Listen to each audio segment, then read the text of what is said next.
नमस्कार, मैं डॉक्टर श्वेता त्रिपाठी एक बार फिर से स्वागत करती हूँ आप सभी का योगाद्वैत में। हमारी योग दर्शन की श्रृंखला चल रही है जिसमें हम 5 वृत्तियों के विषय में जान चुके हैं और आज हम जानने जा रहे हैं 6 से 11 सूत्र। साथ ही हम जानेंगे फेस और आइज़ के लिए एक्सरसाइज। तो जुड़े रहिए मुझसे। 5वां सूत्र जो था जिसमें था कि वृत्तियाँ 5 प्रकार की होती हैं, जो क्लिष्ट और अक्लिष्ट दोनों ही प्रकार की होती हैं। क्लिष्ट जो हमको दुख भी देती हैं और अक्लिष्ट जो हमारे लिए सुखकारी भी होती हैं। तो आइए जानते हैं 6ठे सूत्र में क्या है। 6ठा सूत्र हमारा है प्रमाण विपर्य विकल्प निद्रा स्मृति। यह 5 ही वृत्तियों के क्या नाम हैं? प्रमाण, विपर्य, विकल्प, निद्रा और स्मृति। ये 5 वृत्तियां हैं जिनमें पहली है प्रमाण। प्रमाण क्या चीज़ है? जो तथ्य है, जो फैक्ट है, वो प्रमाण है। ठीक है, तो प्रमाण के विषय में 7वें सूत्र में क्या कहा गया है? प्रत्यक्ष, अनुमान, आगमाः प्रमाणानि। प्रत्यक्ष, अनुमान और आगम ये 3 प्रकार के प्रमाण होते हैं। प्रत्यक्ष क्या होता है? जो हमारे सामने घटित हो रहा है। आज आप मेरा वीडियो देख रहे हैं, आपके बिल्कुल सामने घटित हो रहा है, ये प्रत्यक्ष है। बोला गया है प्रत्यक्ष को कहाँ प्रमाण की आवश्यकता है। प्रत्यक्ष अनुमान दूसरी जो है वो है अनुमान। अनुमान क्या होता है कि इसमें हमेशा सांख्य कारिका का बहुत अच्छा उदाहरण दिया जाता है कि धूम्र में अग्नि का अनुमान, कि कहीं भी अगर दूर धुआं उठता हुआ हम देखते हैं तो हम क्या सोचते हैं कि वहाँ पर अग्नि ही, आग ही लगी है, जबकि ऐसा नहीं है, कुछ और भी हो सकता है वहाँ पर। तो धूम्र में अग्नि का आभास जो है नहीं, लेकिन हमको ऐसा फील होता है कि वो है, वो ही होना चाहिए। बादल आए हैं तो हम अनुमान लगाते हैं कि बारिश ही होगी, जरूरी नहीं है कि बारिश हो। तो ये होता है अनुमान प्रमाण। तीसरा होता है आगम प्रमाण। आगम प्रमाण क्या होता है कि हमारे ऋषि मुनियों के द्वारा कहे गए जो भी वचन है या हमारे शास्त्रों में जो वचन लिखे गए हैं उनके बारे में हमको जानकारी हो जाना, उनको हम जो अपनी लाइफ में उतार लेते हैं, उनको जो हम यूज़ लेते हैं, वो होता है आगम प्रमाण।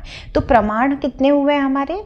3 हुए, प्रत्यक्ष, अनुमान और आगम। आइए नेक्स्ट सूत्र में चलते हैं जो हमारा 8वां सूत्र है। 8वें सूत्र में क्या कहा गया है? विपर्ययो मिथ्या ज्ञानम अतद्रूप प्रतिष्ठितम।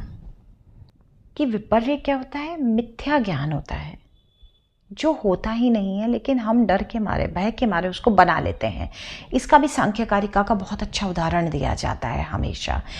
रज्जू में सर्प का आभास। अगर हमारे पैर किसी भी नीचे रस्सी गिरी हुई है और हमारा पैर उसके ऊपर लग जाता है तो हमारे दिमाग में और कुछ नहीं आता, क्योंकि वो सर्प के जैसा गोल गोल होता है। तो हम क्या करते हैं, हमारा आभास क्या होता है कि सांप ही है, और हम डर के दूर हो जाते हैं। कई बार ऐसा भी होता है, रात को उठते हैं, कोई कपड़ा कहीं खूंटी पर टंगा हुआ रहता है या कोई ऐसी चीज़ होती है तो उसे देख के हम घबरा जाते हैं। ये हमारा मिथ्या ज्ञान है।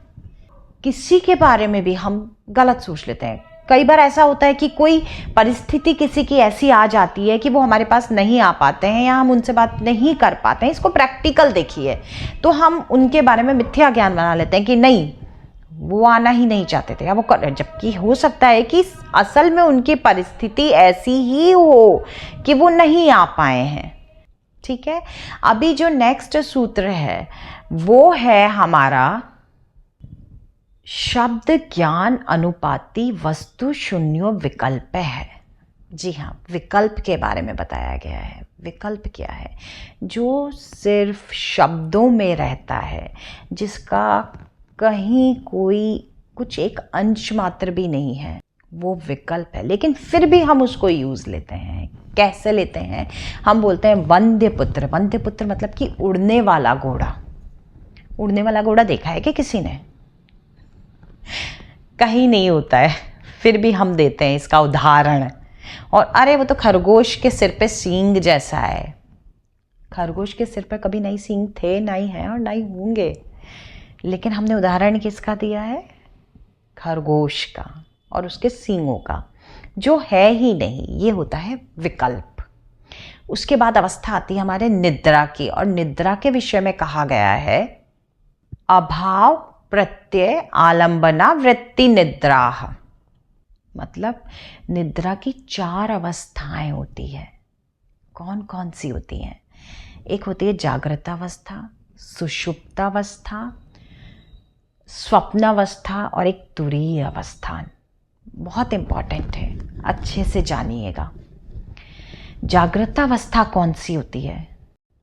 जिसमें हम जागृत अवस्था में रहते हैं, हम जगे हुए हैं, हम जिसमें कार्य कर रहे हैं, वो हमारी होती है जागृत अवस्था।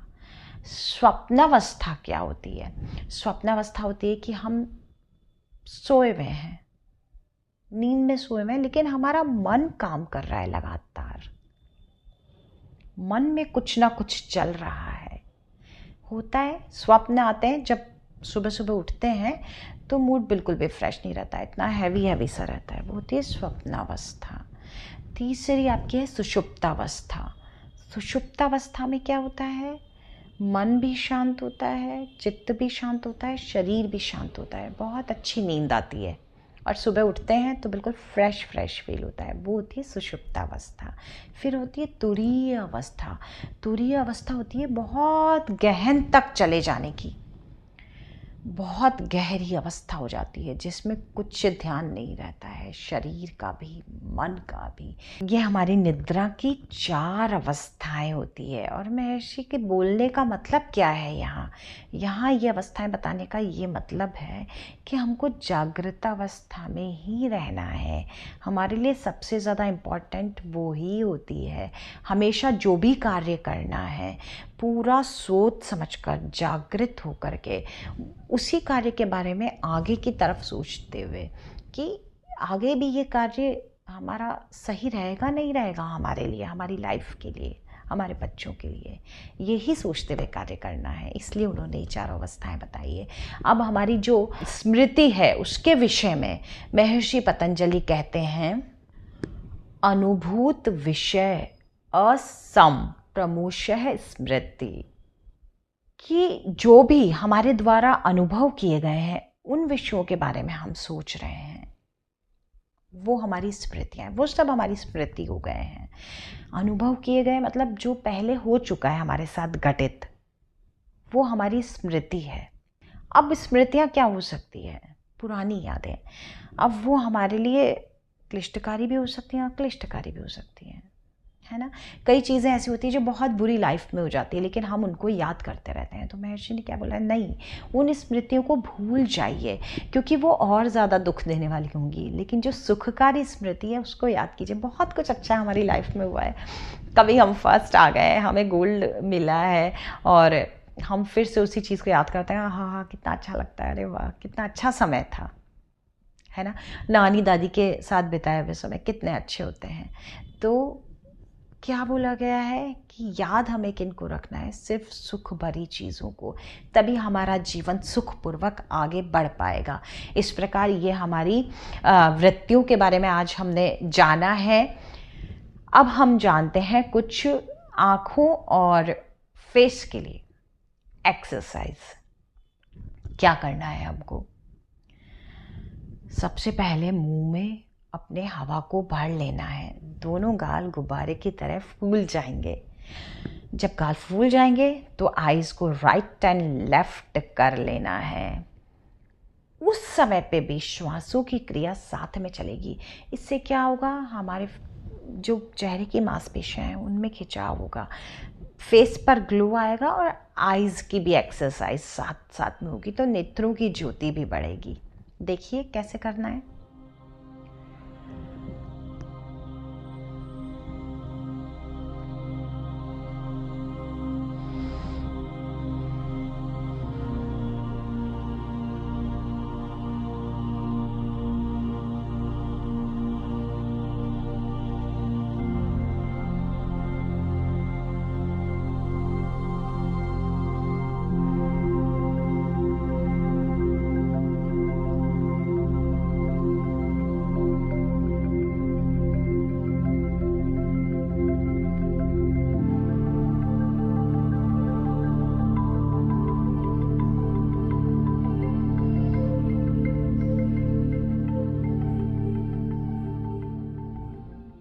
लास्ट में गहरी श्वास लेते हुए फिर हवा को बाहर निकाल देना है मुंह से और 10 टाइम्स करना है।